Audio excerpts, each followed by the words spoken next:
This is Frankie Lynch, Saturn Girl. Like this video, subscribe to my channel, and comment below. I want to know what you think, and it helps out with the algorithm.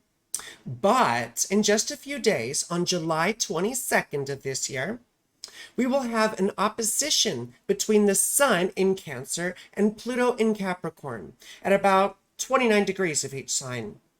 So, what does this mean for us and for you? Well, number one, what is the sun? What does the sun even mean? Well, the sun is justice, vision, revelation, awareness, authority and judgment, and even divination. What is Pluto? Wealth, power, domination, death, and dissolution, hidden traumas, extremes. What are oppositions? They're a hard aspect. Actually, they're the most difficult aspect because they are in the nature of Saturn, who is the primary malefic planet. So we could think of oppositions as like a slow, protracted struggle, whereas squares are more like fast crashes into each other. So we can think of something that doesn't resolve itself very quickly. So, what does this mean for all of us? Well, number one, very literally, the sun is our source of heat and light. And we do see extreme temperatures. So last time we had this transit, July of last year, 2022, there was an intense heat wave all across Europe. In fact, this resulted in 1,000 deaths in Portugal and 500 in Spain. And there were wildfires in multiple European countries. Temperatures in England exceeded 40 degrees Celsius for the first time since they've been recorded. I don't know what that is in Fahrenheit off the top of my head, but it's hot. So, silly American stuff, you know. Anyway, it also indicates challenging authority and exposing manipulation. So in July of 2015, we had several examples of this. The Confederate flag was taken down for the last time outside the South Carolina Capitol grounds. The state legislature had just ordered it to be removed. But that sure did take a long time, didn't it? Well, also, we had El Chapo, the famous Mexican drug kingpin. Of course, he escaped from a maximum security prison just outside of Mexico City. He actually escaped through a tunnel, very carefully and ingeniously constructed, from his cell all the way to a safe house elsewhere. I mean, goodness, that's pretty wild.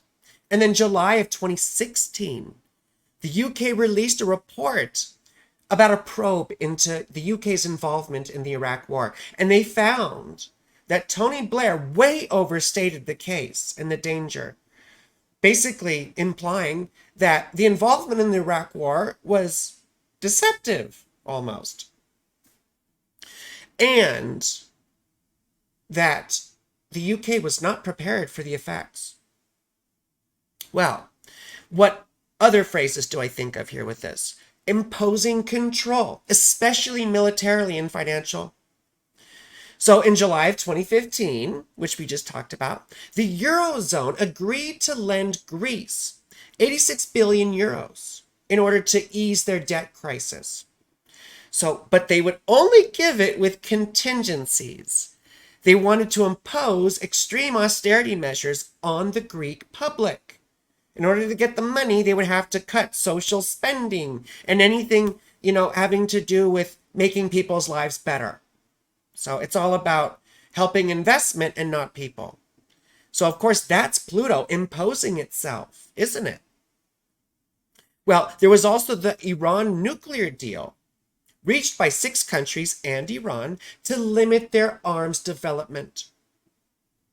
So it also removed sanctions on Iran. And then you may recall President Trump, former President Trump, dissolved it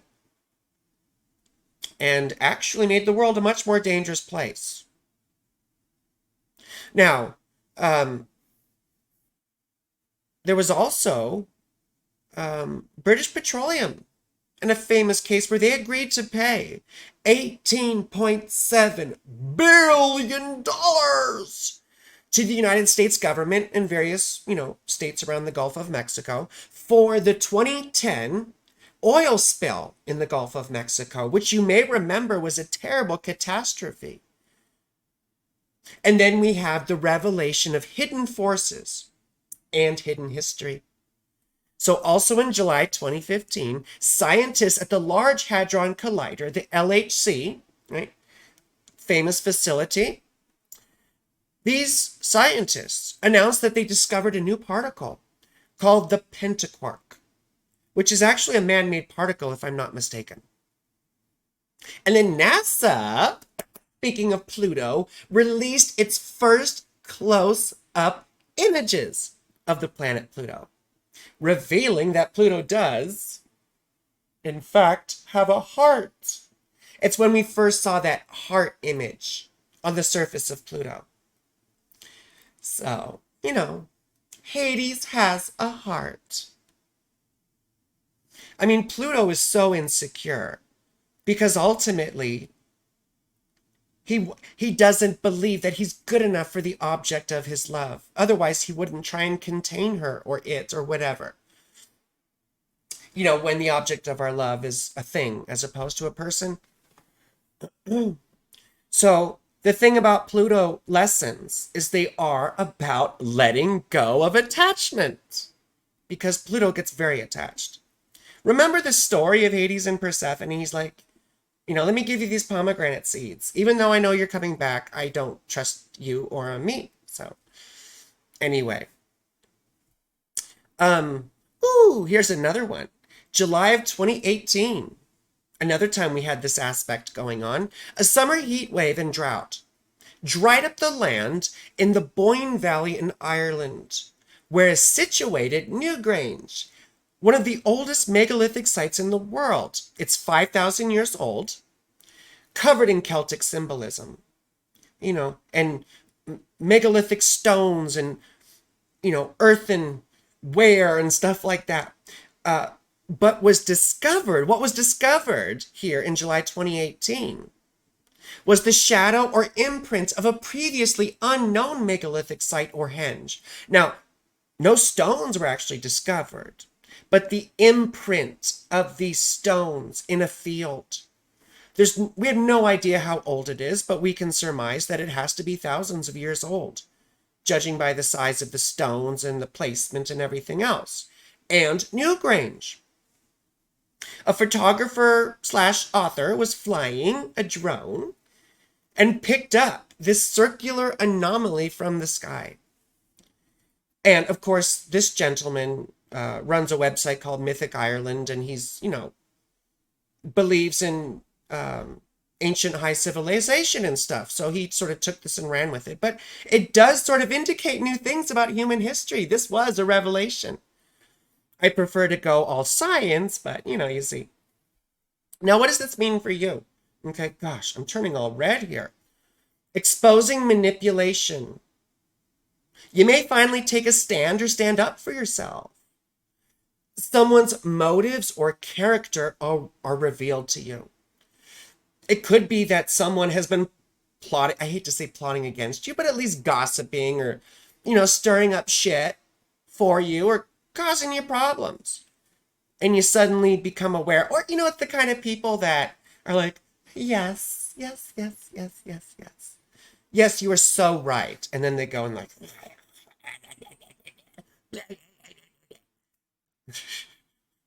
you know what I'm saying? Okay. I almost started singing a song that could get me copyright busted, but I have to leave that alone. Leave that alone. So, you could become aware of a hidden sickness of a situation. So, it could be a romantic relationship. You become aware of the toxicity underlying it. It may be your job. You could become aware that you absolutely hate it and all it's doing is causing you pain. Or it could be a friendship. Like I just said, the person behind the scenes like, oh yeah, I love you. You know what I'm saying? So, well, anyway, you may start telling people no or to stop, right? Those of us who are people pleasers aren't really accustomed to doing that. Now, it could also be your own toxic behavior that gets revealed. It could be getting called out publicly or publicly being dragged, as tends to happen these days. Or it could be people standing up to you, right? A challenge to you and your domination. Well, just to do some specifics, I did go through and do your horoscopes for each rising sign for this transit. They are very short, so, bear with me. So let's start off with Aries Rising. Aries Rising here. Oh, you see Pluto right here, 29 degrees, and the sun here, 29 degrees. Opposition, opposite. So Aries Rising, that means the sun is in the 4th house, but rules the 5th. So this means an emphasis is on power struggles with children in the home. This could indicate something about how you're being a parent, being exposed, or, having a microscope shined on it, right? Something about how you run your household. It could be a little bit uncomfortable, right? Because Pluto does this thing where the sun exposes things, but when Pluto is involved, it's exposing uncomfortable hidden things because Pluto hides stuff. He's underground. He's hidden Pluto. Yes, master. Okay. Now, how about Taurus Rising? Let's go to our Taurus Rising friends. So the emphasis is on power struggles with parents or your home and your community, because right here we have 3rd house ruling the 4th, and then Pluto's over here, right? So this could indicate family trying to make you guilty or manipulate you for a money situation, or the other way around. This could be you trying to get a loan, right? Oh, I'm sorry. I went too far ahead.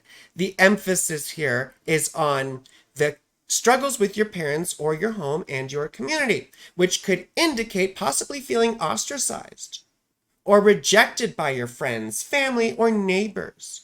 Now we go to Gemini Sun. I got ahead of myself. Now, Gemini Rising, Gemini Rising means the sun is in your 2nd house, ruling the 3rd, right? So the emphasis is on power struggles with extended family or community with your financial situation, right?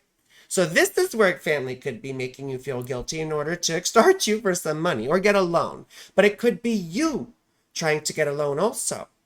Now, this could be money disputes with neighbors or your community. So I'm thinking like, you got to help pay for that fence, or a traffic ticket or citation or violation. Something where, the local city or community is trying to get money. So, well, let's move on to Cancer Rising. I'm being quite quick here. The emphasis here, well, the sun is in the 1st house, ruling the 2nd, which puts the emphasis on power struggles between what's practical and what's fulfilling or what you want to do. Excuse me. Rather than focusing on what will improve your material situation, you're probably going to be, right? The 1st house is you. The 2nd house is your finances.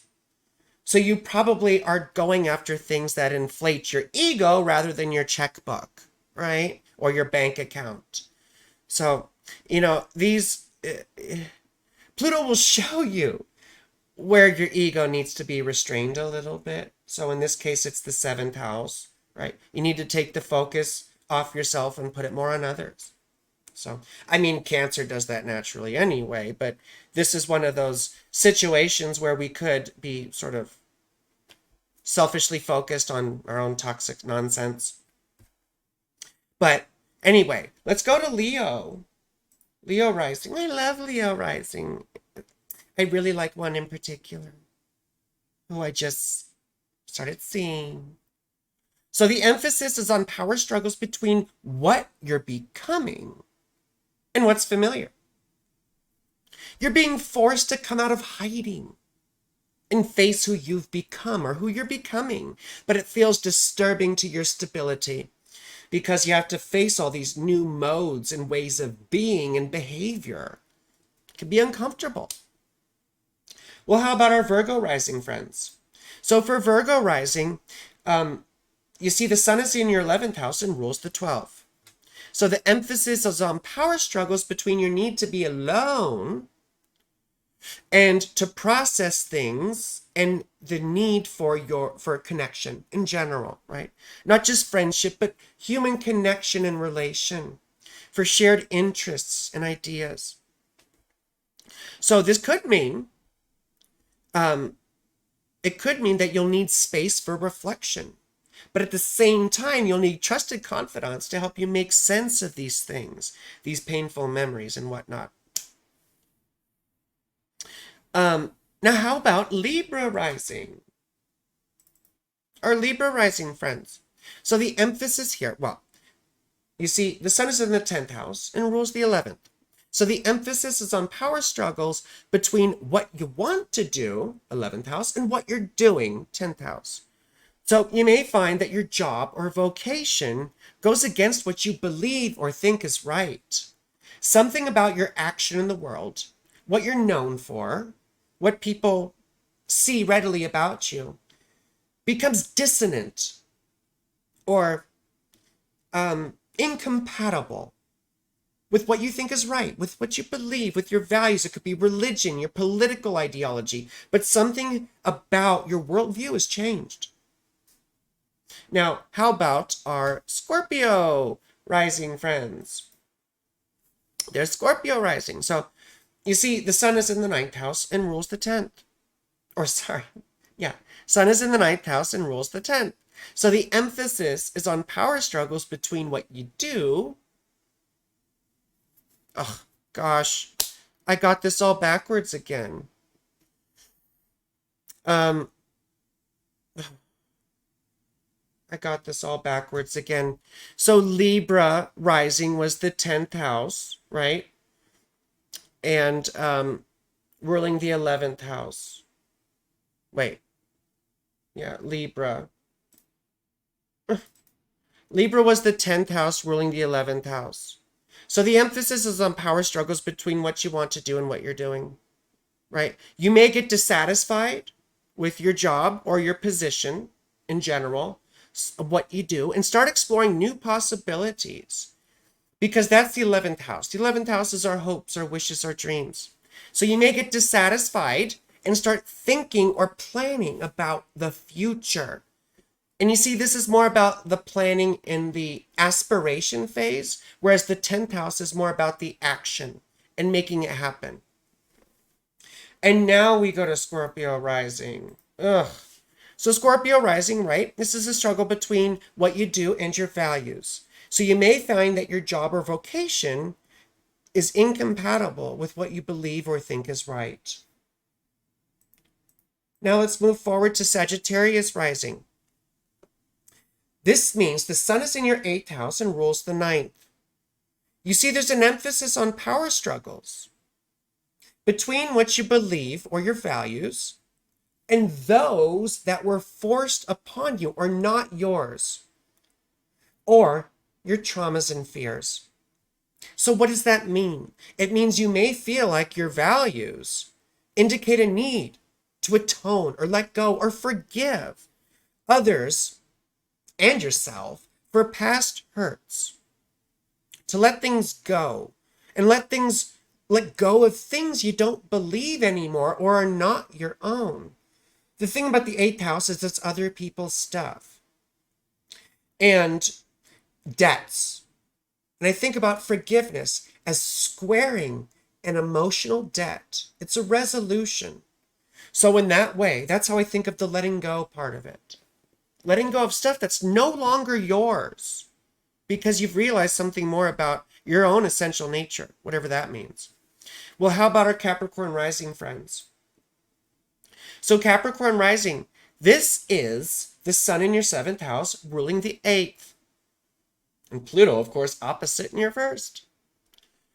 So I see this as power struggles between your resources and your partnerships. The first thing I think of is keeping score with a partner.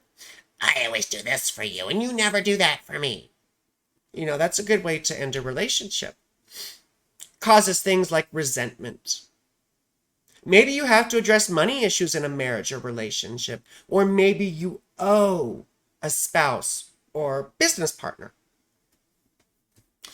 Well, let's move on to Aquarius Rising. This is me and my Aquarian friends. So this is the sun ruling, or sorry. Oh, wait, you see, the sun still needs to be in Cancer. So let's go back to Aquarius Rising before. Where's Aquarius Rising? So there's Aquarius Rising. So you see here, the sun is in the 6th house ruling the 7th. And opposite Pluto here, who went back to the 12th. You see? So the indication here is that there's a power struggle between the needs for a partnership or relationship and other obligations or responsibilities. So this could feel like you need to put certain effort into a partnership to either establish it, keep it going, maintain it, or improve it. But meanwhile, that 6th house sun, who's conveniently traveling out, is saying, hey, you need to take care of the important stuff first, okay? Because you can't attend to these things without making sure your own situation is stable. So, it may feel like a partner is trying to control your situation even. So be aware of that. Now, how about our Pisces Rising friends? Oops, I went too far. So Pisces Rising, the emphasis here, right? Pisces has the sun in the 5th house here ruling the 6th. So this could indicate power struggles between your work and obligations with the wants and needs of your children or your own free time and fun. Because the 5th house is our fun, the 6th house is obligations. So it will feel like you can't balance the things you have to do with the things you want to do for fun, or with making time for your kids to give them enough attention, right? If you can't do things you enjoy, life gets really tedious and almost feels like it's too much of a burden, and you don't want life to feel like that. So anyway, I hope this was useful. I hope this was fun. I hope this was interesting. Please, please, please, please, please like the video, subscribe to my channel, comment below. Thank you for watching all the way to the end. It really helps me out the more you watch. And please remember that I do wonderful readings. They're amazing. And all my contact information is below. You can follow me on social media. And once again, you are wonderful. You are beautiful. I love you. And have a wonderful, whatever you're having.